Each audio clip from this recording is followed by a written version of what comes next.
Hello everyone, welcome back to my channel. आज मैं फिर से एक नई रेसिपी के साथ आई हूँ। रेसिपी है नारियल का गुजिया। तो नारियल का गुजिया बनाने के लिए आप देख सकते हैं कि ये 250 ग्राम मैंने बेसन लिया है। बेसन में 2 से 3 चम्मच मैंने देसी घी डाल दिया है और घी को हम पूरे अच्छे तरीके से इस तरह से इसमें मिलाएंगे और मिला करके और ये मैदा का जो डो है इसे हम तैयार करेंगे।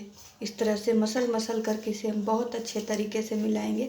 इससे क्या होगा कि ये जो घी हम डाल करके मैदे में मसल के और इसे डो तैयार करेंगे तो इससे गुजिया बहुत ही खस्ता बनेगा।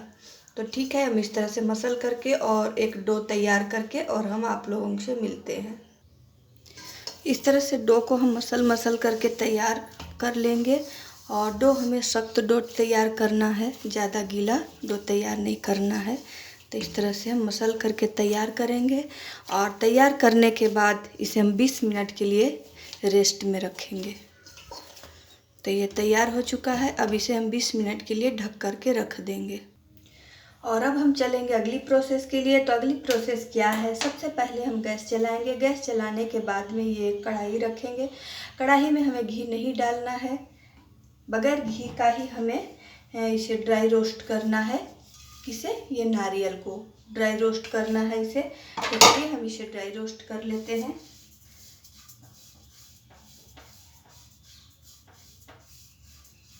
और बिल्कुल मीडियम फ्लेम पे हम करेंगे। और अगर ज़्यादा तेज गैस में करेंगे या हाई फ्लेम पर अगर हम करेंगे तो यह तुरंत जलकर तैयार हो जाएगा। इसलिए हमें बिल्कुल मीडियम फ्लेम पे, लो टू मीडियम फ्लेम में इसे हमें भून करके तैयार करना है। अब ये ड्राई रोस्ट होकर के तैयार हो गया है, आप देख सकते हैं। और इसका कलर भी थोड़ा चेंज हो चुका है, आप देख लीजिए। और इसमें अच्छी अरोमा आने लगी, अच्छी सी खुशबू आने लगी। जस्ट इसी समय में हम गैस की फ्लेम को बंद करेंगे और इसे किसी दूसरे बर्तन में रखेंगे, क्योंकि कढ़ाई ज़्यादा गर्म है। तो ज़्यादा गर्म होने की वजह से अगर हम इसी में इसे छोड़ देंगे तो ये ज़्यादा जल जाएगा। इसीलिए इसे हम दूसरे बर्तन में पलट लेंगे जल्दी से। इस तरह से हम इसे दूसरे बर्तन में पलट कर रख लेंगे और गैस की फ्लेम हम बंद कर दिए हैं। अब हमें क्या करना है, जब ये थोड़ा ठंडा हो गया तो ठंडा होने के बाद इसमें 100 ग्राम से थोड़ा मोड़ा कम चीनी है, जो चीनी इसमें हम ऐड करेंगे।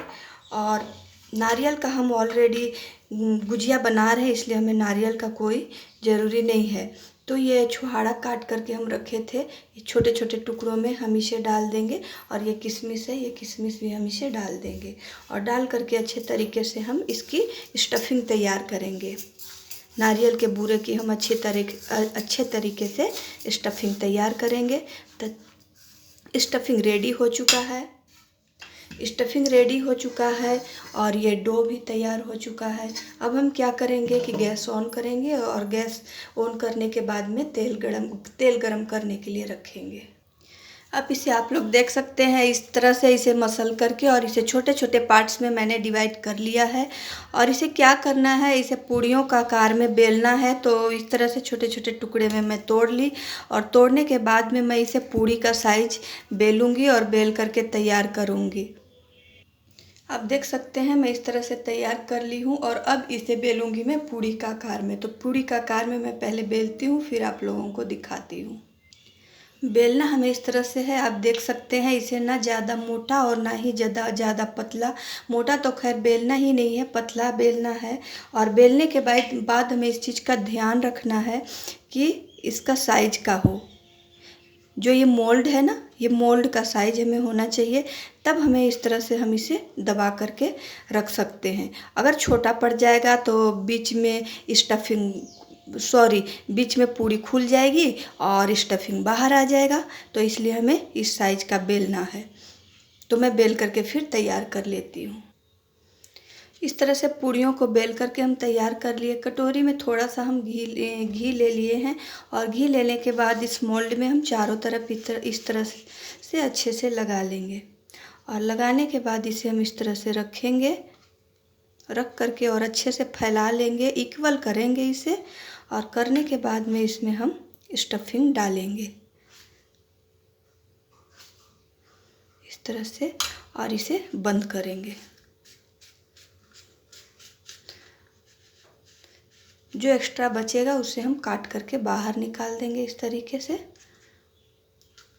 और जब हम इसे खोलेंगे ना तो ये बहुत आसानी से बाहर आ जाएगा। आप देख सकते हैं ये हल्का कलर मोल्ड का आ गया। इस तरह से बन करके कितना सुंदर तैयार हो गया। इसी तरह से हम सबको बना करके तैयार कर लेंगे। फिर से हम लेंगे और मोल्ड में इस तरह से घी लगाएंगे और घी लगाने के बाद इस तरह से हम इसे फिर से रखेंगे और रखने के बाद इसे अच्छे से सब तरफ फैलाएंगे और फैलाने के बाद फिर से हम ये जो स्टफिंग हम बना करके रखे हैं स्टफिंग डालेंगे। फिर से इसे दबाएंगे और दबा करके चारों तरफ से इसे हम दबा देंगे। इस तरह से खुद कट जाएगा और कटने के बाद सारे एक्स्ट्रा जो बचेंगे डो उसे हम बाहर निकाल लेंगे। और निकालने के बाद अच्छी तरह से इसे दबाएंगे। दबा करके जब हम मोल्ड को खोलेंगे ये आसानी से बाहर आ जाएगा। तो इसी तरह से हम सबको तैयार कर लेते हैं। इस तरह से हम बना करके तैयार कर लिए हैं और अब हम चलते हैं अगली प्रोसेस में, इसे तलने की प्रोसेस में। घी मैंने पहले से रख दिया था गर्म होने के लिए और अब हम इसे चेक करके देखेंगे ये गर्म हुआ या नहीं हुआ। गर्म हो चुका है। इसे मैं प्रसाद के लिए बना रही हूँ तो मैं घी से बना रही हूँ। आप चाहें तो ऑयल से भी बना सकते हैं, लेकिन मैंने इसे प्रसाद के लिए, तीज का प्रसाद के लिए बना रही हूँ मैं, तो इसलिए मैं इसे घी से बना रही हूँ। और गर्म हो चुका है। अब इसे धीरे धीरे हम सभी को डालेंगे बारी बारी से इस तरीके से।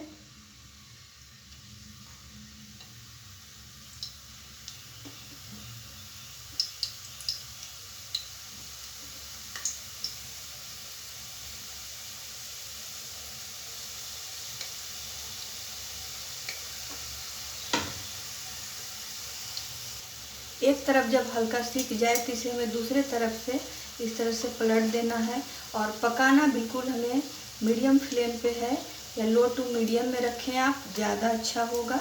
और जब एक तरफ पक जाए तब इसे हम धीरे धीरे इस तरह से दूसरी तरफ पलट देंगे और इसे बहुत ही लो फ्लेम पर पकाएंगे। क्योंकि ये मैदा है तो मैदा है, इसमें ज़्यादा अगर हाई फ्लेम पर हम पकाएंगे तो बहुत जल्दी से ये ऊपर जल जाएगा और अंदर सिकेगा नहीं, इसलिए हमें इसे बहुत लो फ्लेम पर पकाना है। इसे दोनों तरफ से मैं उलट पलट के पका ली हूँ, तल ली हूँ और आप देख सकते हैं इसका कितना सुंदर सुनहरा कलर आ चुका है। और अब मैं इसे निकाल लूँगी।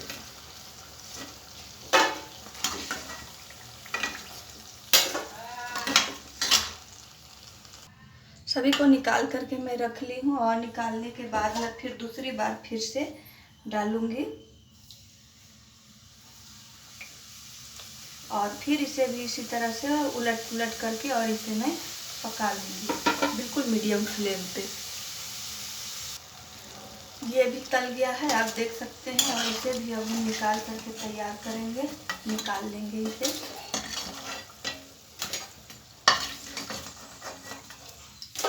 और इसके बाद बाकी के जो है सब हम डालेंगे। इस तरह से हम बहुत ही कम खर्च में बहुत ढेरों गुजिया बना करके घर में तैयार कर सकते हैं। बहुत ही कम खर्च में बन जाता है। सिर्फ 20 से 25 रुपये का खर्च में आपको बहुत सारा बन करके तैयार हो जाएगा। इस तरह से आप देख सकते हैं कि बहुत ही कम खर्च में ढेरों गुजिया बन करके तैयार हो गया है। तो आप भी इस तरह से बनाइए और वीडियो पसंद आए तो वीडियो को लाइक ज़रूर कीजिए और मेरे चैनल को सब्सक्राइब कीजिए। इससे क्या होगा कि मेरी जो भी न्यू आने वाली वीडियोज़ है, सारे वीडियोज़ का नोटिफिकेशंस आपको सबसे पहले मिलेंगे। तो इसलिए चैनल को सब्सक्राइब ज़रूर कीजिए और मिलेंगे फिर हम नेक्स्ट वीडियो में।